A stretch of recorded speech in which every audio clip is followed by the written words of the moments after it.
Vamos a continuar con lo que sería la forma de evaluar una situación de aprendizaje.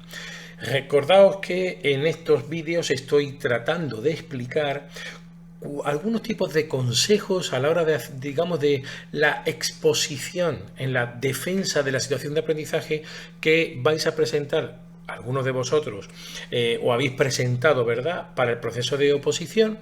Y además, siguiendo con la que algunas personas que me han contactado, ¿verdad?, me han sugerido, dar también ese mismo, o que estos mismos consejos pudieran servir para cómo los que están formando parte del tribunal pueden evaluar digamos, el grado de dominio sobre la situación de aprendizaje de la persona que está ante el tribunal exponiendo o defendiendo lo que ha hecho.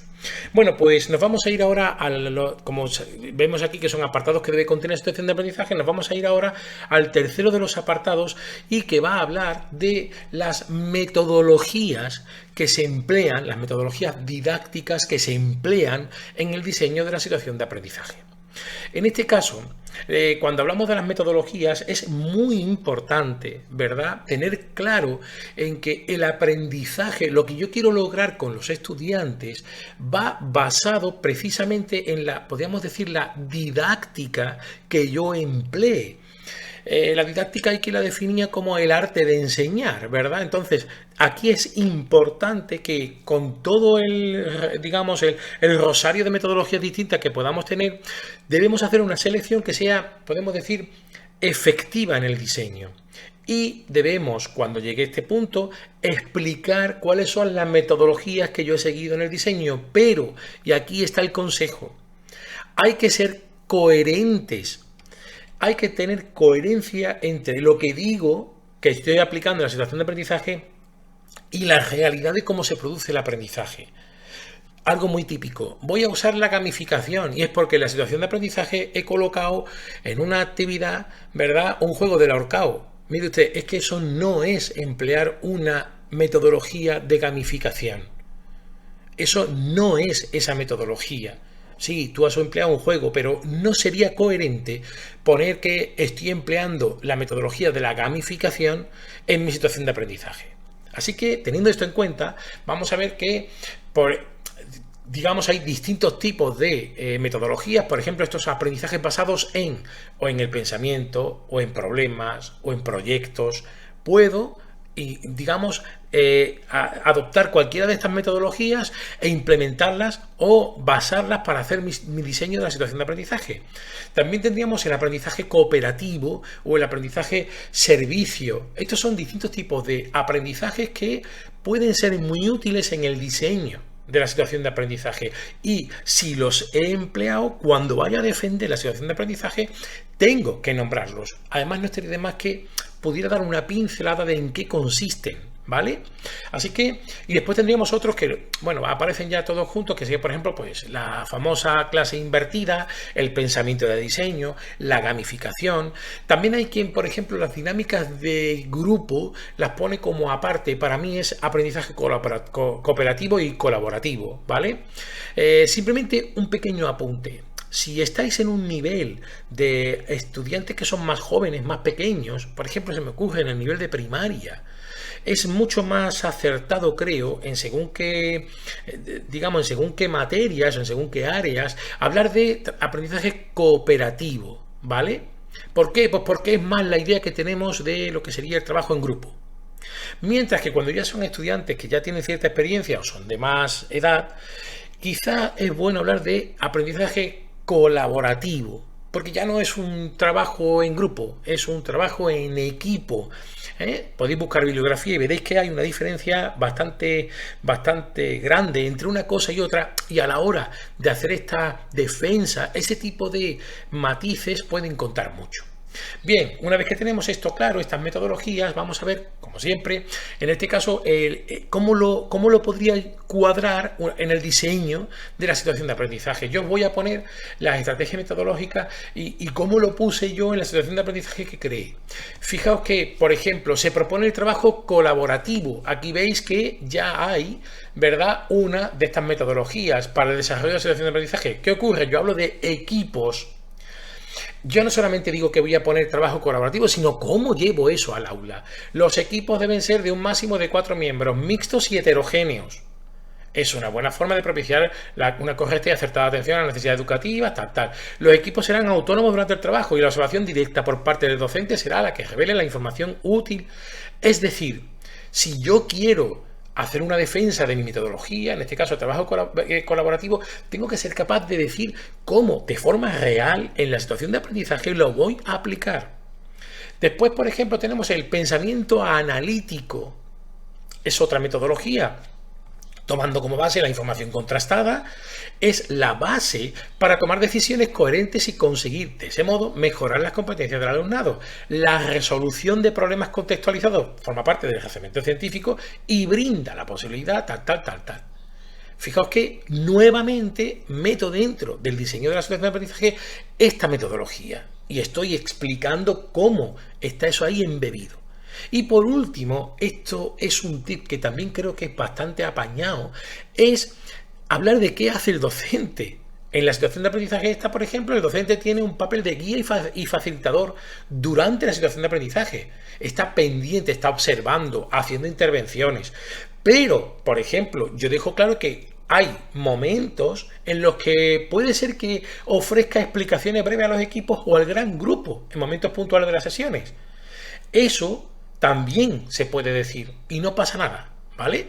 Así que aquí tenéis un ejemplo de cómo poder, podríamos decir, hablar de esas metodologías que habéis aplicado. Nos vamos al siguiente, que serían la secuenciación.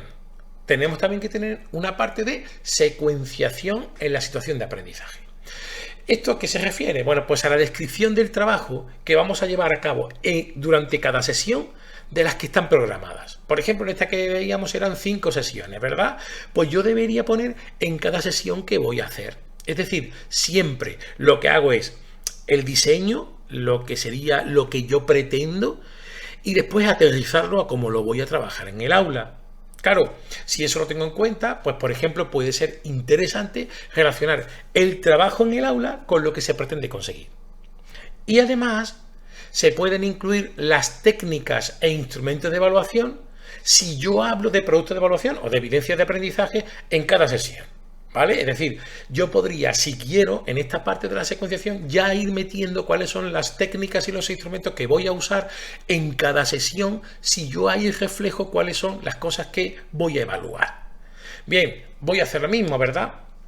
Fijaos, por ejemplo, sesión 1. A partir de una serie de anuncios e iniciativas sociales se presenta el concepto de eficiencia energética y se plantea la búsqueda de información, tal. Después se presentan 2 webs en las que los equipos deben leer y seleccionar información útil sobre tal. Y por último, la sesión finaliza haciendo cálculos de ahorro energético entre viviendas de distinta calificación energética, tal.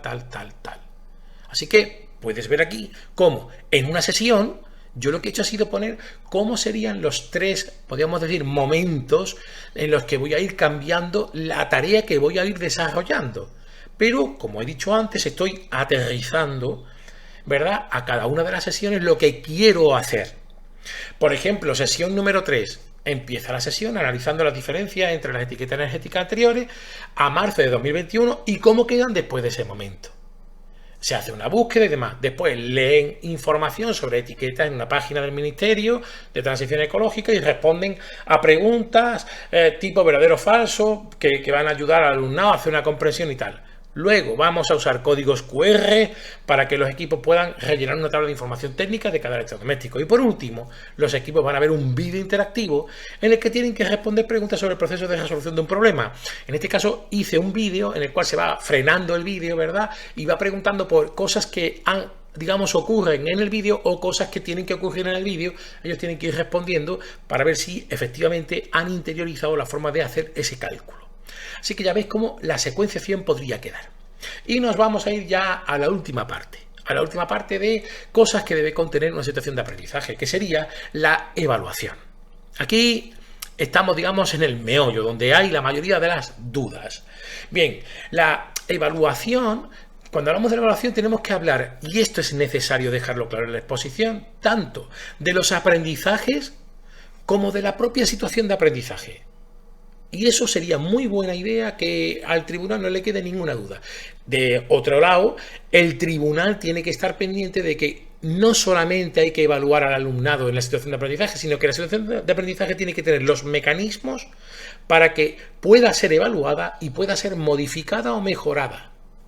Así que, si tenemos esto claro, nos vamos a ir, por ejemplo, si nos centramos en los aprendizajes, hablaremos de los productos de evaluación y las técnicas e instrumentos de evaluación que vamos a usar. Aquí podríamos, si no lo hemos hecho en la secuenciación, pues poner el montante de qué tareas, ¿verdad? O qué actividades van a ir haciendo, lo que serían, lo que podríamos llamar tareas o actividades intermedias en la situación de aprendizaje, y también la final, el reto final. Ahí podemos ponerlo como aparte, pero eso sí, siempre teniendo en cuenta y aclarando cuáles son las técnicas de evaluación y los instrumentos de evaluación que voy a usar para cada una de esas actividades que voy a evaluar. Esto es fundamental. Y después podríamos centrarnos, ¿verdad? Digamos que, como he dicho antes, para cada actividad o como visión global. Y después nos podríamos centrar en la situación de aprendizaje como tal. Es decir, cómo voy a evaluar la situación de aprendizaje. Aquí habría como 3 patas a tener en cuenta. 1, evaluar el diseño de la situación de aprendizaje. Es decir, yo he tenido una idea, la he plasmado y la llevo al aula. Bueno, pues una vez que la convierto en algo real, voy a ver si el diseño ha sido el oportuno para conseguir lo que quería. A lo mejor he hecho una situación de aprendizaje maravillosa, con unas actividades que son muy buenas y todo, pero resulta que el diseño no es operativo, porque lo he basado demasiado, por decir algo, en recursos online. Y ahora, en la clase en la que estoy, resulta que la conexión a internet pues va como de aquella manera. Y me he encontrado con un problemón. Bueno, pues eso lo tengo que tener en cuenta. Esto que os estoy contando ahora mismo es un ejemplo. No tengáis ninguna duda en, si os da tiempo, poner ejemplos de este tipo en vuestra exposición. De otro lado, el opositor que es capaz de colocar ejemplos reales de aterrizar las cosas en el aula, ¿verdad? Hablando de su situación de aprendizaje, parece muy claro y evidente que controla lo que está exponiendo. Después, la implementación. Es decir, cuando yo he hecho esto y lo he puesto en marcha, si esa puesta en marcha ha sido lo buena que yo esperaba. A mí, por ejemplo, llevo muchos años haciendo esto antes de que llegara la LOMLOE. Yo llevo muchos años trabajando de esta manera. Entonces, una de las cosas que a final de curso siempre hacía es hacer una revisión de cómo había funcionado el material que había preparado. Y raro era el curso en el cual yo podía decir, no, sí, está todo estupendo. No, siempre me tocaba tener que o modificar o incluso descartar algunas de las cosas que había propuesto porque no funcionaban como yo había imaginado. Había ocasiones que me decían los chicos y las chicas, profe, esto es que no hay quien lo entienda, o es que esto de aquí tú nos dices que hagamos esto, pero no tenemos ni idea de cómo hacerlo. Es decir, tienes que cambiar cosas en el diseño porque en tu cabeza iba a funcionar de una manera y después resulta que en realidad es que ha funcionado de otra. Y por último, la mejora de la situación de aprendizaje, es decir, cómo podríamos hacer la mejora de la situación. Aquí bastaría con comentar esto que estoy diciendo, ¿verdad? Es decir, una vez que yo, como docente, tomo nota de las cosas que han funcionado y las que no, y escucho qué es lo que me tienen que decir los estudiantes, puedo diseñar, puedo acometer la mejora de la situación de aprendizaje. Esto también es bastante importante. ¿Por qué? Pues porque, como te pongo aquí, una situación de aprendizaje no es algo que yo hago y se queda ahí, sino que está viva, tiene que evolucionar para que pueda ser útil. Y recordad que esto es muy importante y también no estaría de más terminar la exposición con esto. La situación de aprendizaje tiene siempre que adaptarse a la realidad del alumnado de cada grupo. Es un requerimiento legal. Así que esa evolución es la que va a permitirme, ¿verdad?, poder llegar a cumplir con eso.